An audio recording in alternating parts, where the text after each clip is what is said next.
वक्त चुनावी माहौल है और भारतीय जनता पार्टी की भी पूरी कोशिश है कि समाज के हर हिस्से को पहुंचा जाए। और यहाँ पर आप तस्वीरों में देख पाएंगे सांसद बांसुरी स्वराज आपको बच्चों के साथ नजर आएंगी। और झुग्गी प्रवास कार्यक्रम जो है भारतीय जनता पार्टी का आज फिर से जो है वो चल रहा है। मैम आइए आपसे चलते चलते बांसुरी जी बातचीत करते हैं। पहले अपने व्यू फाइंडर में दिखाइए कि मेरे ये सारे बच्चे आपके टीवी में दिख रहे हैं नहीं।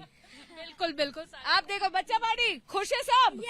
यस हाँ जी, आप पूछ लीजिए जो पूछना चाहते हैं। देखिए सबसे पहला सवाल तो यही कि लगातार जो बीजेपी के तमाम नेता हैं वो झुग्गियों में जा रहे हैं और जो कमेटी बनी है बांसुरी जी उनमें भी एक झुग्गियों के लिए अलग से कमेटी बनाई गई है। तो क्या कुछ देखा जाएगा मैनिफेस्टो में भी, क्या जगह मिलेगी और क्या कुछ मुद्दे हैं जिनको लेकर आप आ रहे हैं? देखिए संकल्प पत्र की घोषणा बहुत जल्द होने वाली है। आप जानती हैं कि संकल्प पत्र के सुझाव हम सब जनता के पास जाकर ले रहे हैं।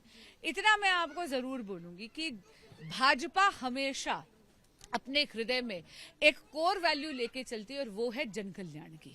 और इसीलिए आपने देखा होगा कि एक दशक में जो मोदी जी का शासन रहा है उसमें रेडी पटरी वाले हों या फिर जिसमें आपने देख लिया पीएम स्वनिधि योजना वो लेकर आए ताकि रेडी पटरी वालों को उनके अपने कामकाज के लिए बहुत ही सरल तरीके से ऋण मिले, या फिर मुद्रा योजना में लोगों को स्वावलंबी करने के लिए बहुत आसानी से दूसरा ऋण मिले। मैं आपको बस इतना कहूंगी, जिनको कोई नहीं पूछता उनको मोदी पूछता है और वही आपको हमारे संकल्प पत्र में भी दिखेगा। एक बात मैं आपको जरूर कहूंगी, महाराष्ट्र, हरियाणा, मध्य प्रदेश में जिस प्रकार की आप लोगों ने महिलाओं के प्रति यानी विमेन लेड डेवलपमेंट को प्रमोट करने के लिए जिस तरह की जन कल्याणकारी योजनाएं आपने वहां देखी, आपको दिल्ली में देखने के लिए अवश्य मिलेंगी। महिलाओं के लिए भी हमें संकल्प पत्र में देखने बिल्कुल बिल्कुल, सेवा बस्तियों के लिए भी, मिडिल क्लास के लिए भी, हाई नेटवर्थ इनकम के लिए भी दिल्ली एक बहुत ही समावेशी जगह है, राजधानी होने की, कॉस्मोपॉलिटन है। और इसीलिए आप देखेंगे दिल्ली के एक भी देवतुल्य मतदाता की उपेक्षा नहीं होगी संकल्प पत्र में। बांसुरी जी, आम आदमी पार्टी ने तमाम जो कैंडिडेट्स हैं उनकी पूरी लिस्ट घोषित कर दी है। 70 की लिस्ट आ गई है और कई सारे पुराने चेहरे हैं ऐसे जिन पर फिर से विश्वास जताया है। अरविंद केजरीवाल को खुद नई दिल्ली से देखिए इतना जरूर कहूंगी कि आम आदमी पार्टी जितनी मर्जी फाइनल लिस्ट की घोषणा कर दे, दिल्ली के मतदाता ने उनके फाइनल पैकअप की तैयारी कर रखी है। बांसुरी जी, मेरे दो सवाल और हैं। सबसे पहला तो आज एक बुक लॉन्च हुई थी अरविंद केजरीवाल की, दिल्ली मॉडल करके बुक का नाम है और उस बुक लॉन्च में उन्होंने ये कहा है कि यदि लोकपाल बिल पहले ही पास हो जाता तो शायद मैं राजनीति में आता ही नहीं। जी बहाने बना रहे हैं, अपना ध्यान जनता का भटकाने का प्रयास कर रहे हैं। एक दशक से यहाँ पर आम आदमी पार्टी की सरकार ने सत्ता भोगी है लेकिन दायित्व नहीं उठा है, जिम्मेदारी नहीं निभाई है।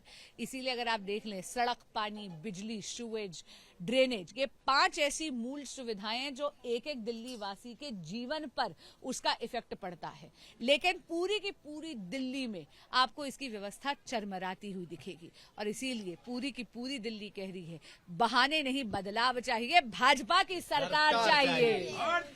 बांसुरी जी, भारतीय जनता पार्टी जिंदाबाद। बांसुरी जी, आखिरी सवाल मेरा आपसे ये है, अरविंद केजरीवाल ने 2020 में जो चुनाव हुए थे उनका जिक्र करते हुए कहा कि 2020 में भारतीय जनता पार्टी ने पोलराइज किया जनता को, शाहीन बाग किया, लेकिन अपने गवर्नेंस के मॉडल पर वो जीत गए और अब फिर से बीजेपी पोलराइज कर। निराधार आरोप है, लेकिन इतना जरूर कहूंगी माननीय अरविंद केजरीवाल जी को कि संविधान एक बहुत ही पवित्र अधिकार केवल और केवल भारतीय नागरिकों को देता है और वो है मतदान का अधिकार। जब आप यहाँ पर इलीगल घुसपैठियों को भरते हैं, बांग्लादेशियों को भरते हैं, रोहिंग्यास को यहाँ पर भरते हैं और उनको फर्जी वोटें बनवाते हैं अपने राजनीतिक हित के लिए, तो कहीं ना कहीं आप भारत के एक एक नागरिक के अधिकार का हनन कर रहे हैं। कि मुख्यमंत्री आतिशी ने ये कहा है, उन्होंने चिट्ठी भी लिखी है जिन्होंने कहा कि बीजेपी जो है वो कोशिश कर रही है लाने की, उन्होंने रोहिंग्या। सरासर निराधार आरोप है। एक भी ईडब्ल्यूएस का फ्लैट भारतीय जनता पार्टी ने किसी भी इलीगल माइग्रेंट को नहीं दिया। लेकिन हाँ, आपको याद होगा बार बार इनके लीडरशिप ने प्रेस वार्ताएं करके ईसी पे प्रश्न जरूर उठाया है। जब ईसी अपनी प्रक्रिया कर वेरिफिकेशन करने के बाद फर्जी वोट कटवाती है, तो आप ही बताइए कि इसका दर्द किसको होता है? सिर्फ आम आदमी पार्टी को? For exclusive and insightful videos, subscribe to our new channel ABP Live Premium.